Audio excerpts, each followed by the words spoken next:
25th of June 2025, we reached the tip of Cape York. But this journey started days ago when we left our home in Adelaide. In this video, you'll see amazing scenery, spine-jarring roads, tranquil campsites, world-class tourist attractions, beautiful campfires, and plans disrupted by rain.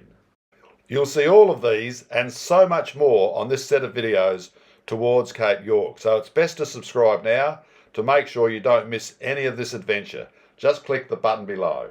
It's Monday morning, the 26th of May, the long trek begins. Yunta is the first stop, a free car park opposite the pub, dinner at the pub, an early night. There's a long way to go. Fascination with the milk bar means we have to stop in Broken Hill.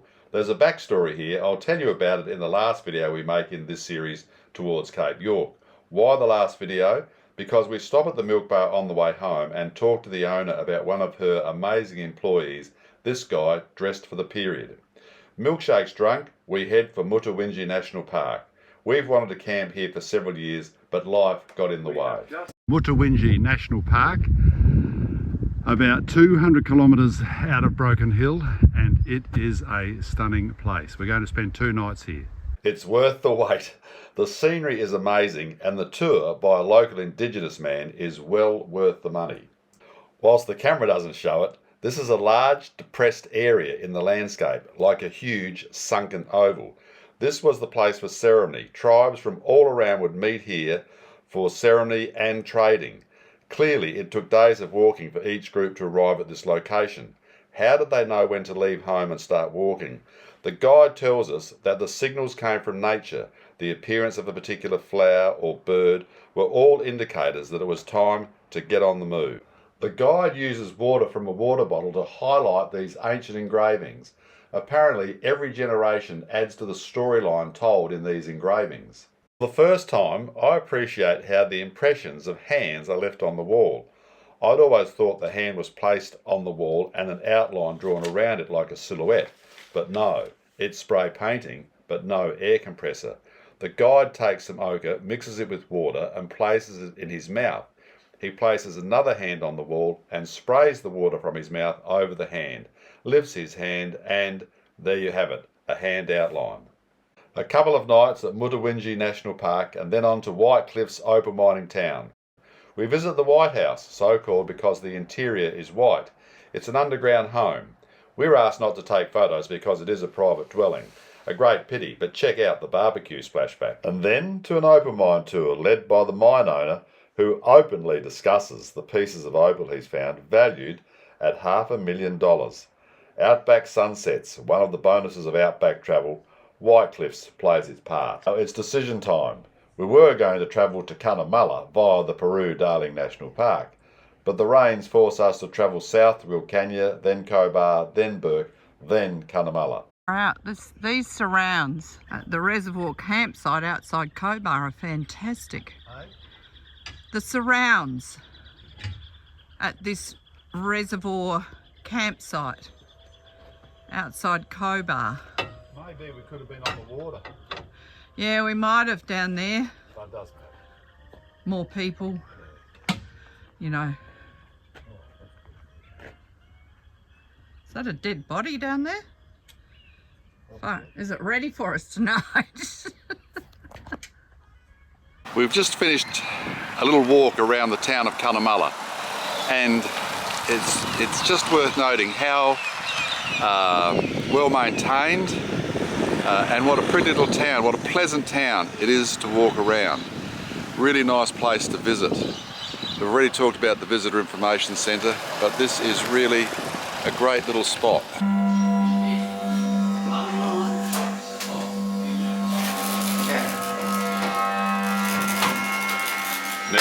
Now we're inside the lift. Oh, the lift doesn't go anywhere. Adjustments to make sure it just rocks to the ground. Should be alright though, mate. In theory. So, it'd be nice to know what happened at the last one. Okay, it's a bit of a Friday walk. When we get to the spot, you may run into an old mate of mine, a good bloke, bit of a nutty, was enough. He'll be more than happy to take a bit about his life's passion. This is amazing because They have created an experience where it feels as though you're going back in time and coming down in the lift. But of course, you haven't moved. The lift's exactly the same place when you get on the other side. But now you're in the time tunnel. This is the first time I've actually understood how the Great Artesian Basin really works. This is an amazing map. Interestingly, this sign says that Cunnamulla was the place where the first successful artesian bore was drilled 365 metres back in 1886. One of the exhibits in the Visit Information Centre is devoted to this man, James Tyson. There are some amazing facts here. He at one stage owned what was the biggest cattle or the biggest station in Australia. It consisted of 2.1 million acres. 2.1 million acres. If you wanted to ride the boundary, it was a 400-mile ride. Just amazing. The link between the display about Tyson the pastoralist and the story of the Great Artesian Bores is linked because once the Great Artesian Bore was tapped for water, Tyson turned the station from cattle to sheep and built a shearing shed that had 101 shearing stands. 101. We've just turned up to the Cunnamulla railway station. We're about to embark on the Cunnamulla Off the Rails Sound and Light Show. See you there. This is a multi-screen presentation in a cinema-like setting that describes the impact of the railway on the town of Cunnamulla. And whose feet are those? Well, now we are in for a special treat. We've discovered the Cunnamulla Hot Springs and we become addicted. This is a Zen Chi machine which rocks your ankles at a speed you determine and improves the circulation in your feet. We haven't been in the steam room, the cold pool. But we have tried one of the many baths which have different temperatures. The showers before you dip in anywhere, change rooms, lockers,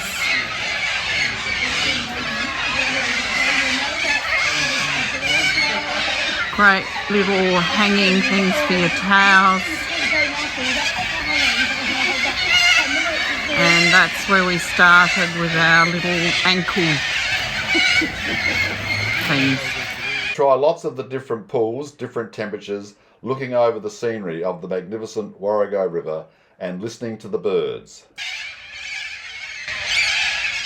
Till sunset. We've been in the town of St George for about an hour or so now. We drove to St George this morning from Cunnamulla. And I reckon it was the roughest sealed road we've been on in many years. It just bounced the living daylights out of us all the way. Anyway, this is a super neat little town, or big town, on the Boulogne, I think it's pronounced Boulogne River. And we're going to be camping on that tonight, and we'll show you that later on. But we have just been into the most amazing exhibit. Elderly Greek man who hand carves emu eggs. It has been amazing, which you'll see in a minute. Emu eggs have 8 layers and you scratch to different levels, to different layers to create the art.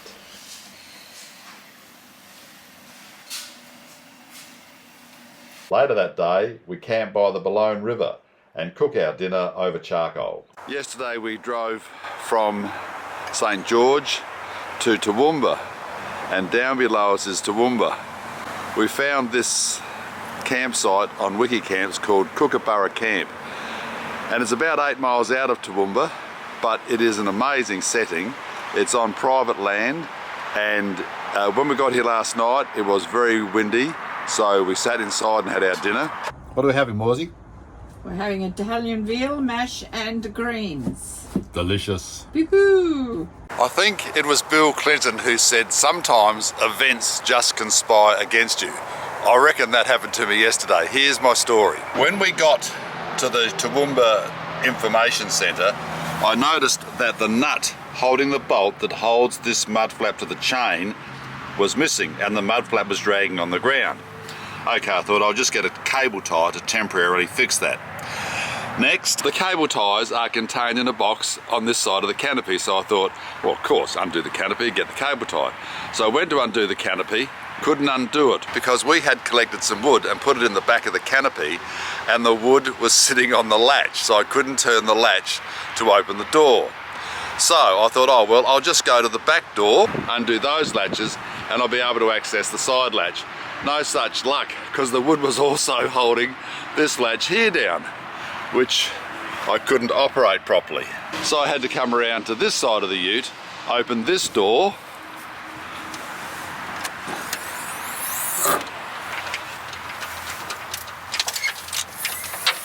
lean through to the far side, wriggle some wood and open the latch.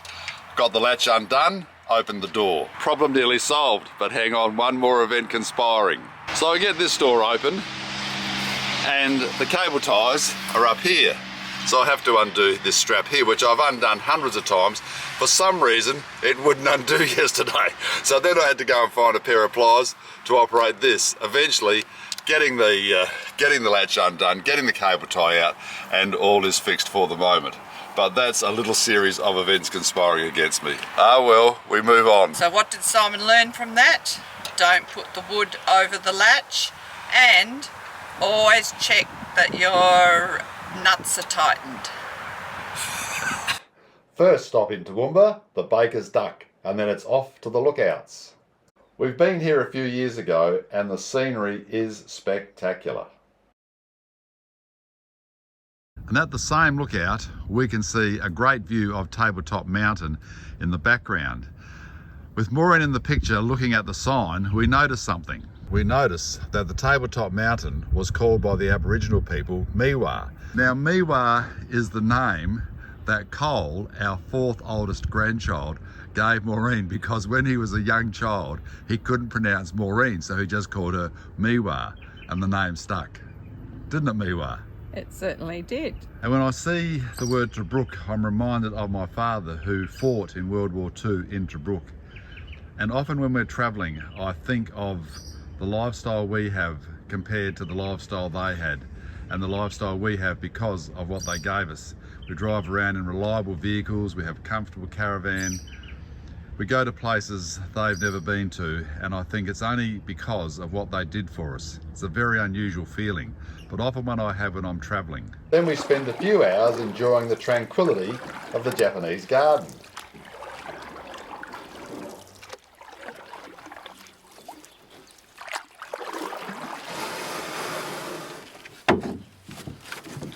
And then we visit the heritage-listed Toowoomba railway station.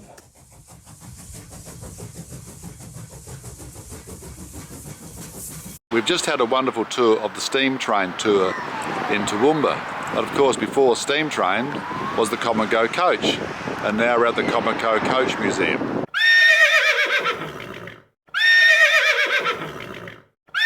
Not a bad view from our camping spot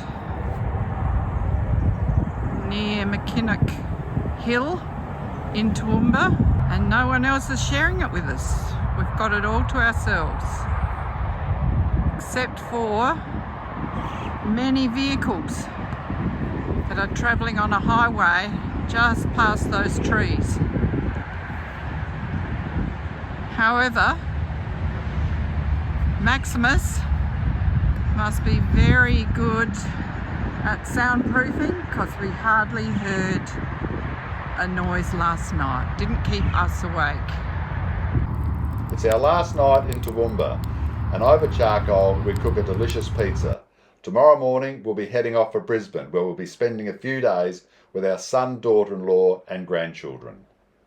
In the next episode you'll see more beautiful campsites, and we start to visit places visited by Captain Cook. We take a super informative tour of a sugar mill, and a real treat, we tour a Texas Longhorn cattle stud, and one of their beasts was once entered in the Guinness Book of World Records. Check this bloke out. Thanks for watching. See you in the next episode.